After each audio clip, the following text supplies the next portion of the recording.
ಕೇಲಿಯನ್ನು ಕಟ್ಟಿರುವಂತಹ 7 ಜನ ಏನು ಶಿಕ್ಷಕರದಾರಲ್ಲ, ಅವರು ಕೇವಲ ಶಿಕ್ಷಕರಲ್ಲ, ಅವರು ಅಮರ ಶಿಕ್ಷಕರು ಅನ್ನುವಂತಹ ಮಾತುಗಳನ್ನು ಹೇಳ್ತಾರೆ. ಅವರೆಲ್ಲ ಎಲ್ಲಿ ಓದಿದರು? ಡೆಪ್ಯೂಟಿ ಚನ್ನಬಸಪ್ಪನವರು ಕಟ್ಟಿರುವಂತಹ ಪ್ರಸಾದ ನಿಲಯದೊಳಗೆ ಓದಿದರು. ಅದಕ್ಕೂ ಒಂದು ಭಾಳ ಚಂದ ಕಥೆ ಇದೆ. ಚಿತ್ರದುರ್ಗದ ಪರಮ ಪೂಜ್ಯರಾಗಿರುವಂತಹ ಮಹಾಲಿಂಗ ಜಗದ್ಗುರುಗಳವರು ಉಳುವಿಗೆ ಎಲ್ಲ ಜನರನ್ನು ಕರೆದುಕೊಂಡು ಹೋಗಿ ಹೋಳಿಗೆ ಶಿಖರಣಿ ಉಣಿಸ್ಕೊಂಡು ಕರ್ಕೊಂಡು ಬರ್ತಿದ್ರು. ಮಂದಿನೆಲ್ಲ ಸಾವಿರ ಮಂದಿ ಎಲ್ಲ ಅಲ್ಲಿ ಹೋಗ್ತಿದ್ರು. ಆ ಮಹಾಲಿಂಗ ಜಗದ್ಗುರುಗಳಂದ್ರು ಬಹಳ ಚಲೋ ಕೆಲಸ ಮಾಡಕತ್ತಾರೆ ಡೆಪ್ಯೂಟಿ ಚನ್ನಬಸಪ್ಪನವರು, ಅವ್ರಿಗೆ ಏನಾದರೂ ಸಹಾಯ ಮಾಡೋಣ ಅಂತ ತಿಳ್ಕೊಂಡು ಅವ್ರನ್ನ ಕರೆಯಕ್ಕೆ ಹೋಗ್ತಾರೆ. ಡೆಪ್ಯೂಟಿ ಚನ್ನಬಸಪ್ಪನವ್ರು ಬರಂಗಿಲ್ಲ. ನೀವು ಮಂದಿನ ಕರ್ಕೊಂಡು ಹೋಗಿ ಉಳುವಿ ಗುಡ್ಡ ಎಲ್ಲ ಹೊಲಸು ಮಾಡಿ ಬರ್ತೀರಿ, ನಿಮ್ಮ ಜೊತೆಗೆ ಏನು ಮಾತಾಡೋದೈತಿ, ನಾ ಮಾತಾಡೋಂಗಿಲ್ಲ ಅಂತ ತಿಳ್ಕೊಂಡು ಡೆಪ್ಯೂಟಿ ಚನ್ನಬಸಪ್ಪನವ್ರು ಹೇಳಿದರು. ನಿಮಗೇನು ಬೇಕು ಕೇಳ್ರಿ, ನಾನು ಕೊಡ್ತೀನಿ ಅಂತ ತಿಳ್ಕೊಂಡು ಹೇಳ್ತಾರೆ. ಅವರಿಗೆ ಬಹುದೊಡ್ಡ ಸಹಾಯ ಸಹಕಾರವನ್ನು ಮಾಡಿರುವಂತಹ ಅಪರೂಪದ ಗುರುಗಳು ಅಂದರೆ ಚಿತ್ರದುರ್ಗದ ಪರಮ ಪೂಜ್ಯ ಜಗದ್ಗುರುಗಳಾಗಿರುವಂತಹ ಮಹಾಲಿಂಗ ಜಗದ್ಗುರುಗಳವರು. ಜೋರಾಗಿ ಚಪ್ಪಾಳೆ ತಟ್ಟಿ ಆ ಗುರುಗಳಿಗೆ ಗೌರವ ಸಲ್ಲಿಸಬೇಕು. ಬೆಳಗಾವಿ ಜಿಲ್ಲೆಯ ರಾಮದುರ್ಗದ ಹತ್ತಿರ ಒಂದು ಊರಿಗೆ ಬಂದಾಗ ಅವ್ರನ್ನ ಕರೆಯಿಸಿ ರೊಕ್ಕ ಕೊಡ್ತಾರೆ. ಅವರಿಗೆ ನಡೆಸ್ರಿ, ಚಲೋ ಕೆಲಸ ಮಾಡ್ರಿ ಅಂತೇಳಿ ಅಲ್ಲಿಂದ ಶುರುವಾತ್ ನೋಡ್ರಿ. ಈ ಕಡೆಗೆ ಬೆಳಗಾವಿ ಒಳಗೆ ಡೆಪ್ಯೂಟಿ ಚನ್ನಬಸಪ್ಪನವರು ಒಂದು ಪ್ರಸಾದ ನಿಲಯ ಶುರು ಮಾಡಿದ್ರು. ಅದು ಪ್ರಪ್ರಥಮ ಪ್ರಸಾದ ನಿಲಯ 1868ರಲ್ಲಿ ಅದು ಪ್ರಾರಂಭಗೊಂಡಿತ್ತು. ನೀವು ಹಾಂಗೆ ಕೆಳಗೆ ಬಂದು ಬಿಟ್ರಿ ಅಂದ್ರೆ ಇಲ್ಲಿ ಸಕ್ರಿ ಕರಡಪ್ಪನವರು ಅಂತ ಆಗಿ ಹೋದ್ರು.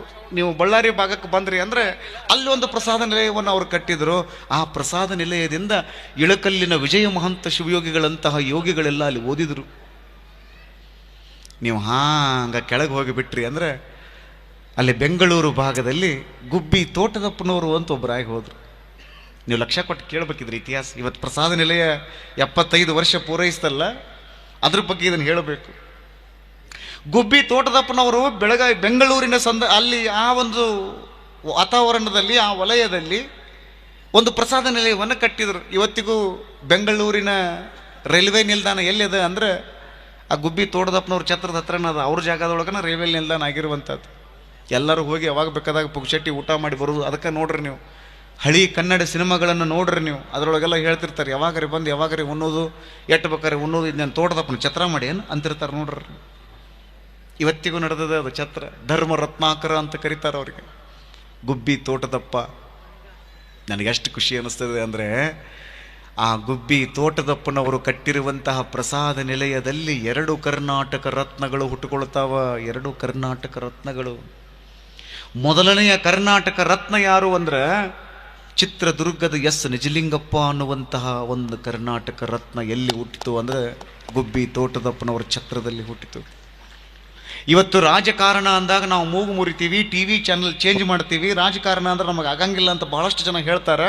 ಇಂಥ ರಾಜಕಾರಣದೊಳಗಿದ್ದು ಇಡೀ ರಾಷ್ಟ್ರದ ಗಮನವನ್ನು ಸೆಳೆದಿರುವಂತಹ ಚಿತ್ರದುರ್ಗದ ಪ್ರಾಮಾಣಿಕ ನಾಯಕರಾಗಿರುವಂತಹ ಎಸ್ ನಿಜಲಿಂಗಪ್ಪನವರು ಗುಬ್ಬಿ ತೋಟದಪ್ಪನ ಛತ್ರದಲ್ಲಿ ಇದ್ದುಕೊಂಡು ಅಧ್ಯಯನ ಮಾಡಿದಂಥವರು.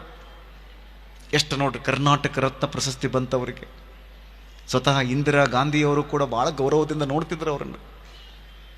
ರಾಷ್ಟ್ರ ನಾಯಕ ಎಸ್ ನಿಜಲಿಂಗಪ್ಪ ಅಂದರೆ ಎಲ್ಲರಿಗೂ ಒಂದು ಪುಳಕಿತರಾಗ್ತಾ ಇದ್ರು. ಒಂದು ಹೆಸರು, ಒಂದು ಬ್ರ್ಯಾಂಡ್ ಅದು. ಅವರು ಗುಬ್ಬಿ ತೋಟದಪ್ಪನ ಛತ್ರದೊಳಗೆ ಓದಿದಂಥವ್ರು. ಪ್ರಸಾದ ನಿಲಯಗಳಂದ್ರೆ ಸುಮ್ಮನೆ ಅಲ್ರಿ, ಅವರು ನಿರಾಶ್ರಿತರಿಗಾಗಿ ತೆಗೆದಿರುವಂತಹ ಕೇಂದ್ರಗಳಾದ್ರೂ ಕೂಡ ಅಲ್ಲಿ ಎಂತೆಂಥವ್ರು ಉದಯ ಆಗಿಬಿಟ್ರು ಅಂದರೆ ಭಾಳ ಖುಷಿ ಅನ್ನಿಸ್ತದೆ. ಅದೇ ಗುಬ್ಬಿ ತೋಟದಪ್ಪನ ಛತ್ರದೊಳಗೆ ಇನ್ನೊಂದು ಕರ್ನಾಟಕ ರತ್ನ ಹುಟ್ಟುಕೊಳ್ತದೆ. ಆ ಕರ್ನಾಟಕ ರತ್ನದ ಬಗ್ಗೆ ಮಾತಾಡಬೇಕು ಅಂದರೆ ನನ್ನ ಹೃದಯ ಮತ್ತೂ ತುಂಬಿ ಬರುತ್ತದೆ. ಡಾಕ್ಟರ್ APJ ಅಬ್ದುಲ್ ಕಲಾಂ ಅವರು ಹೇಳ್ತಾರೆ, ಇಂಥ ಸ್ವಾಮೀಜಿಯವರು ಅಲ್ಲ ಇನ್ನೂ ಮುಗಿದಿಲ್ಲ, ಭಾಳ ಗಡಬಡ ನೀವು. ಡಾಕ್ಟರ್ APJ ಅಬ್ದುಲ್ ಕಲಾಂ ಅವರು ಹೇಳ್ತಾರೆ, ಇಂಥ ಸ್ವಾಮಿಗಳು ಏನಾದರೂ ಕರ್ನಾಟಕದೊಳಗೆ ರಾಜ್ಯಕ್ಕೊಬ್ಬೊಬ್ಬರು ಏನಾದರೂ ಇದ್ದಿದ್ರು ಅಂದರೆ ನನ್ನ ಭಾರತ 20 ವರ್ಷಗಳ ಹಿಂದೆಯೇ ಸೂಪರ್ ಪವರ್ ರಾಷ್ಟ್ರ ಆಗುತ್ತಿತ್ತು ಅಂತ ತಿಳ್ಕೊಂಡು ಡಾಕ್ಟರ್ APJ ಅಬ್ದುಲ್ ಕಲಾಂ ಹೇಳ್ತಾರೆ. ಹಾಗಾದರೆ ಆ ಕರ್ನಾಟಕ ರತ್ನ ಯಾವುದು ಅಂತ ನೀವು ಪ್ರಶ್ನೆ ಕೇಳಿದ್ರಿ ಅಂದರೆ, ನಾನು ಒಂದು ಪ್ರಸಾದ ನಿಲಯದೊಳಗೆ ಹೋಗಿ ಊಟ ಮಾಡಿ ಬಂದೀನಿ, ಶುಚಿರುಚಿಯಾಗಿರುವಂಥ ಊಟ ಮಾಡಿ ಬಂದೀನಿ, ಪ್ರಸಾದ ತೆಗೆದುಕೊಂಡು ಬಂದೀನಿ. ನನ್ನ ಮಠದೊಳಗೂ ಪ್ರಸಾದ ನಿಲಯ ತೆಗಿಬೇಕು. ದಿನಕ್ಕೆ 16,000 ಮಕ್ಕಳಿಗೆ ನಾನು ಒಳ್ಳೆಯ ಊಟವನ್ನು ಕೊಡಬೇಕು, ಅವರಿಗೆ ಶಿಕ್ಷಣ ಕೊಡಬೇಕು ಅಂತ ಹೇಳಿ ಒಂದು ಶಿಕ್ಷಣ ಸಂಸ್ಥೆಯನ್ನು ಕಟ್ಟಿ ಪ್ರಸಾದ ನಿಲಯವನ್ನು ಕಟ್ಟುತ್ತಾರಲ್ಲ. 2ನೇ ಕರ್ನಾಟಕ ರತ್ನ ಬೇರೆ ಯಾರೂ ಅಲ್ಲ, ತುಮಕೂರಿನ ಪರಮ ಪೂಜ್ಯ ಶ್ರೀ ಡಾಕ್ಟರ್ ಶಿವಕುಮಾರ ಮಹಾಸ್ವಾಮಿಗಳು 2ನೇ ಕರ್ನಾಟಕ ರತ್ನ ಅದು. ಅವರು ಕೂಡ ಗುಬ್ಬಿ ತೋಟದಪ್ಪನ ಛತ್ರದಲ್ಲಿ ಓದಿದಂಥವರು. ನಮಗೂ ಒಂದು ಖುಷಿ ಇದೆ ಸ್ವಾಮಿ, ನಾವು ಪ್ರಸಾದ ನಿಲಯದಲ್ಲಿ ಓದಿದಂಥವರು. ಶಿವಯೋಗ ಮಂದಿರ ಅಂದರೆ ಅದು ಒಂದು ಅದ್ಭುತವಾಗಿರುವಂಥ ಪ್ರಸಾದ ನಿಲಯ ಅದು. 1904ರಲ್ಲಿ ಪ್ರಾರಂಭಗೊಂಡಿರುವಂತಹ ಶಿವಯೋಗ ಮಂದಿರ ಅದು ಒಂದು ಅದ್ಭುತವಾಗಿರುವಂತಹ ಪ್ರಸಾದ ನಿಲಯ, ಪ್ರಸಾದ ನಿಲಯಗಳ ಜನಕ. ಪ್ರಸಾದ ನಿಲಯ ಅನ್ನುವಂಥದ್ದು ಏನೈತಲ್ಲ, ಅದೊಂದು ಅದ್ಭುತವಾಗಿರುವಂತಹ ವ್ಯವಸ್ಥೆ. ಅದು ಅಲ್ಲಿ ಪ್ರಸಾದ ನಿಲಯಗಳನ್ನು ಪ್ರಾರಂಭಗೊಳಿಸುವಂತಹ ಸ್ವಾಮಿಗಳನ್ನು ತಯಾರು ಮಾಡುವಂತಹ ಅಪರೂಪದ ಪ್ರಸಾದ ನಿಲಯವನ್ನು ಹಾನಗಲ್ಲಪ್ಪವರು ಅಲ್ಲಿ ಪ್ರಾರಂಭಗೊಳಿಸ್ತಾರೆ. ಅಂತಹ ಶಿವಯೋಗ ಮಂದಿರಕ್ಕೆ ಬಹುದೊಡ್ಡ ಶಕ್ತಿಯನ್ನು ತುಂಬಿದಂಥವರು, ಬಲವನ್ನು ತುಂಬಿದಂತಹ ಗುರುಗಳು ಯಾರು ಅಂದರೆ ಹಾವೇರಿ ಹುಕ್ಕೇರಿ ಮಠದ ಶಿವಬಸವ ಮಹಾಸ್ವಾಮಿಗಳು ಅನ್ನುವಂಥದ್ದನ್ನು ನಾವು ಯಾರೂ ಮರಿಬಾರದು. ನಾವು ಶಿವಯೋಗ ಮಂದಿರದೊಳಗಿದ್ದಾಗ ನಮಗೆಲ್ಲ ಹೇಳ್ತಿದ್ರು, ಅಪ್ಪ ಯಾರು ಅಂತ ಕೇಳಿದರೆ ನೀವು ಪೂರ್ವಾಶ್ರಮದ ಹೆಸರನ್ನು ಹೇಳಬಾರ್ದು. ಅಪ್ಪ ಯಾರು? ಹಾನಗಲ್ಲ ಕುಮಾರ ಮಹಾಸ್ವಾಮಿಗಳು ನಮ್ಮಪ್ಪ. ನಿಮ್ಮವ್ವ ಯಾರು? ಯಾರು ನಿಮ್ಮವ್ವ ಅಂತ ಯಾರಾದರೂ ನಿಮ್ಮನ್ನು ಕೇಳಿದರು ಅಂದರೆ ಶಿವಯೋಗ ಮಂದಿರದೊಳಗೆ ಹೇಳ್ತಿದ್ರು, ಅಪ್ಪ ಅಂದ್ರೆ ಹಾನಗಲ್ಲ ಕುಮಾರಸ್ವಾಮಿಗಳು, ಅವು ಅಂದ್ರೆ ಹಾವೇರಿಯ ಶಿವಬಸವ ಸ್ವಾಮಿಗಳು. ಇದನ್ನು ನೀವು ಹೇಳಬೇಕು ಅಂತ ನಮಗೆ ಹೇಳ್ತಿದ್ರು. ಅದನ್ನು ಅಷ್ಟು ಪ್ರೀತಿ ಮಾಡೋರಂತಾರೆ ಶಿವಬಸವ ಸ್ವಾಮಿಗಳು ಶಿವಯೋಗ ಮಂದಿರವನ್ನು. ಆ ಶಿವಯೋಗ ಮಂದಿರವನ್ನು ಬಹಳ ಪ್ರೀತಿ ಮಾಡಿದರು, ಎಲ್ಲವನ್ನು ಧಾರೆ ಎರೆದರು. ಶಿವಲಿಂಗ ಸ್ವಾಮಿಗಳು ಕೂಡ ಶಿವಯೋಗ ಮಂದಿರದ ಬಗ್ಗೆ ಅಪಾರವಾಗಿರುವಂಥ ಅಭಿಮಾನವನ್ನು ಇಟ್ಟುಕೊಂಡಿದ್ದರು. ಈಗ ನೋಡ್ರಿ, ನಮ್ಮ ಪರಮ ಪೂಜ್ಯರಾಗಿರುವಂಥ ಸದಾಶಿವ ಮಹಾಸ್ವಾಮಿಗಳು ಶಿವಯೋಗ ಮಂದಿರ ಸಂಸ್ಥೆಯ ಇತಿಹಾಸದಲ್ಲಿ ಸಣ್ಣ ವಯಸ್ಸಿನ ಒಬ್ಬ ಯುವ ಸ್ವಾಮೀಜಿಯವರು ಅಂಥ ದೊಡ್ಡ ಸಂಸ್ಥೆಯ ಉಪಾಧ್ಯಕ್ಷರಾಗಿ ಸೇವೆಯನ್ನು ಸಲ್ಲಿಸ್ತಾರೆ ಅಂದರೆ ಹಾವೇರಿಗೆ ಒಂದು ಮುಕುಟ, ಅದು ಹಾವೇರಿಗೆ ಒಂದು ಗೌರವ. ಅದು ಜೋರಾಗಿ ಚಪ್ಪಾಳಿಯನ್ನು ತಟ್ಟಿ ನಾವು ಸದಾಶಿವ ಸ್ವಾಮಿಗಳಿಗೆ ಗೌರವವನ್ನು ಸಲ್ಲಿಸಬೇಕು. ಅಲ್ಲಿಯೂ ಪ್ರಸಾದ ನಿಲಯ ಶುರುವಾಯಿತು. ಉತ್ತರ ಕರ್ನಾಟಕದಲ್ಲಿ ಮಠಗಳಲ್ಲಿ ದೊಡ್ಡ ಪ್ರಮಾಣದಲ್ಲಿ ಪ್ರಸಾದ ನಿಲಯ ಪ್ರಾರಂಭಗೊಳಿಸಿದವರು ಯಾರು ಅಂದರೆ ಧಾರವಾಡದ ಪರಮ ಪೂಜ್ಯರಾಗಿರುವಂತಹ ಮೃತ್ಯುಂಜಯಪ್ಪಗಳವರು. ಎಂಥ ಗುರುಗಳು! 1916ರ ಸಂದರ್ಭ. ಮೊದಲಿಗೆ ದಾವಣಗೆರೆಯಾಗಿದ್ದರು. ಮುಷ್ಟಿ ಫಂಡ್ ಪ್ರಾರಂಭ ಮಾಡಿದರು. ಜೋಳಿಗೆ ಹಿಡ್ಕೊಂಡು ಹೋಗೋರು, ಅಂಗಡಿ ಹತ್ರ ಬರೋರು, ಒಂದು ಮುಟ್ಟಿಗೆ ಅಕ್ಕಿ ನೀಡ್ರಿಪ್ಪ ಅಂತ ಹೇಳೋರು, ಒಂದು ಮುಟ್ಟಿಗೆ ಜೋಳ ನೀಡ್ರಿಪ್ಪ ಅಂತ ಹೇಳೋರು, ಒಂದು ಮುಷ್ಟಿಯಷ್ಟು ಗೋಧಿ ನೀಡ್ರಿಪ್ಪ ಅಂತ ಹೇಳೋದ್ರು. ಹಿಂಗೆ ಮುಷ್ಟಿ ಮುಷ್ಟಿ ಮುಷ್ಟಿ ತೆಗೆದುಕೊಂಡು ಮುಷ್ಟಿ ಫಂಡ್ ಅನ್ನುವಂಥದ್ದನ್ನು ಶುರು ಮಾಡಿದರು. ಬಹಳ ಚಲೋ ಕೆಲಸ ಮಾಡಿದರು. ಇಲ್ಲಿ ಧಾರವಾಡಕ್ಕೆ ಬಂದರು. ಪರಮ ಪೂಜ್ಯ ಜಗದ್ಗುರು ಚಿತ್ರದುರ್ಗದ ಜಗದ್ಗುರುಗಳವರು, ಇನ್ನು ದಾವಣಗೆರೆಯಾಗಿ ನೀವು ಇರಬಾರದು, ನಿಮ್ಮ ಕಾರ್ಯ ಅಲ್ಲಿ ಬೇಕಾಗ್ಯದ, ನೀವು ಧಾರವಾಡಕ್ಕೆ ಹೋಗ್ರಿ ಅಂತ ತಿಳ್ಕೊಂಡು ಹೇಳಿದರು. ಅವ್ರ ಅಪ್ಪವ್ರು ಧಾರವಾಡಕ್ಕೆ ಬಂದರು.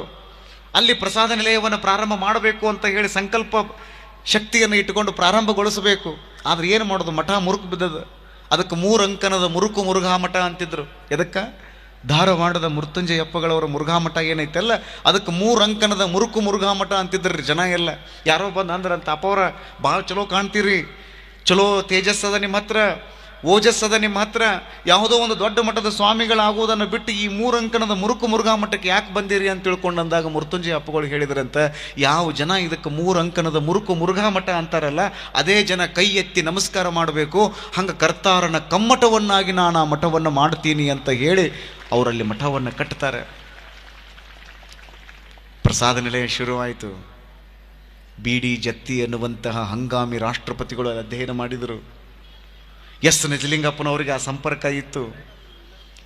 ದೊಡ್ಡ ದೊಡ್ಡ ವ್ಯಕ್ತಿಗಳೆಲ್ಲ ಅಲ್ಲಿ ಅಧ್ಯಯನವನ್ನು ಮಾಡಿದರು. ಎಷ್ಟು ಪ್ರೀತಿ ಮಾಡ್ತಿದ್ರು ಅಪ್ಪ ಅವರು ಮಕ್ಕಳನ್ನು, ಎಷ್ಟು ಅವರನ್ನ ಕಕ್ಕುಲಾತಿಯಿಂದ ಎಷ್ಟು ಗೌರವಿಸ್ತಿದ್ರು ಮಕ್ಕಳನ್ನು. ದಾಸೋಹ ನಿಲಯದ ವ್ಯವಸ್ಥೆ ಎಷ್ಟು ಚೆನ್ನಾಗಿತ್ತು, ದಾಸೋಹ ನಿಲಯದ ಪರಂಪರೆ ಎಷ್ಟು ಚೆನ್ನಾಗಿ ಬಂತು. ಸಿದ್ಧಗಂಗೆಯಲ್ಲಿ ಉದ್ಧಾನ ಶಿವಯೋಗಿಗಳವರು ಹೊತ್ತಿಸಿರುವಂತಹ ಅಗ್ನಿ ಇವತ್ತಿಗೂ ಆರಿಲ್ಲ ಅಂತ ಹೇಳ್ತಾರಲ್ಲಿ. ಅವರು ಹೊತ್ತಿಸಿಟ್ಟಿರುವಂತಹ ಅಗ್ನಿ ಸ್ಪರ್ಶ ಏನೈತಲ್ಲ, ಇವತ್ತಿಗೂ ಅದು ಆರಿಲ್ಲ. ಅದು ಇವತ್ತಿಗೂ ಅದು ಉರಿತಾನೇ ಇದೆ. ನೀವೆಲ್ಲ ತಿಳ್ಕೋಬೇಕು, ಅದು ಕೇವಲ ಉರಿತಾ ಇಲ್ಲ, ಈ ಜಗತ್ತನ್ನೇ ಬೆಳಗುತ್ತಾ ಇದೆ ಅನ್ನುವಂಥದ್ದನ್ನು ಬಗ್ಗೆ ನಾವೆಲ್ಲರೂ ಚಿಂತನೆ ಮಾಡಿದಾಗ ಭಾಳ ಅಂದ್ರೆ ಭಾಳ ಖುಷಿ ಅನ್ನಿಸ್ತದೆ. ಇಲ್ಲಿಯೂ ಕೂಡ ಅಂಥದ್ದೊಂದು ಅದ್ಭುತವಾದ ವ್ಯವಸ್ಥೆ ನಿರ್ಮಾಣ ಆಯಿತು. ಪರಮ ಪೂಜ್ಯರಾಗಿರುವಂತಹ ಶಿವಲಿಂಗ ಮಹಾಸ್ವಾಮಿಗಳವರು ಇಲ್ಲಿಯೂ ಕೂಡ ಅಂಥದ್ದೊಂದು ಅದ್ಭುತವಾದ ಪರಂಪರೆಯನ್ನು ಸೃಷ್ಟಿ ಮಾಡಿದರು. ನನ್ನ ಭಕ್ತರೆಲ್ಲ ನನಗೆ ಕಾಣಿಕೆಗಳನ್ನು ಕೊಡ್ತಾರಂದ್ರೆ ಆ ಕಾಣಿಕೆಯನ್ನು ತೆಗೆದುಕೊಂಡು ಬಡ ಮಕ್ಕಳ ಕಲ್ಯಾಣಕ್ಕಾಗಿ ಅದನ್ನು ವಿನಿಯೋಗ ಮಾಡ್ತೀನಿ ಅಂತ ಹೇಳಿ ಅಪ್ಪವರು ಪ್ರಸಾದ ನಿಲಯವನ್ನು ಪ್ರಾರಂಭ ಮಾಡ್ತಾರೆ. 75 ವರ್ಷಗಳಿಂದ ಆ ಪ್ರಸಾದ ನಿಲಯ ಇವತ್ತಿಗೂ ನಡೀತಾ ಇದೆ ಅಂದರೆ ಸಣ್ಣದಲ್ಲ, ಅದು ಖಂಡಿತವಾಗಿ ಸಣ್ಣದಲ್ಲವೇ ಅಲ್ಲ. ಅದು ನಿಮ್ಮ ಮನೆಯೊಳಗಿರುವಂಥ ಮಕ್ಕಳಿಗೆ ಶುಚಿರುಚಿಯಾಗಿರುವಂಥ ಪ್ರಸಾದವನ್ನು ಮಾಡಿ ನೀಡಕ್ಕೆ ನಿಮಗೆ ಆಗಂಗಿಲ್ಲ. ಅಂಥ ಸಂದರ್ಭದಲ್ಲಿ ದಿನಕ್ಕೆ 3 ಹೊತ್ತು ನಿಮಗೆ ಶುಚಿರುಚಿಯಾಗಿರುವಂತಹ ಮಹಾಪ್ರಸಾದವನ್ನು ಮಕ್ಕಳಿಗೆ ನೀಡ್ತಾರ ಅಂತಂದರೆ ಅದು ಮಠಗಳಲ್ಲಿರುವಂತಹ ಸಂಸ್ಕಾರ ಸಂಸ್ಕೃತಿ ಎಷ್ಟು ಚೆನ್ನಾಗಿರ್ತದೆ ಅದು.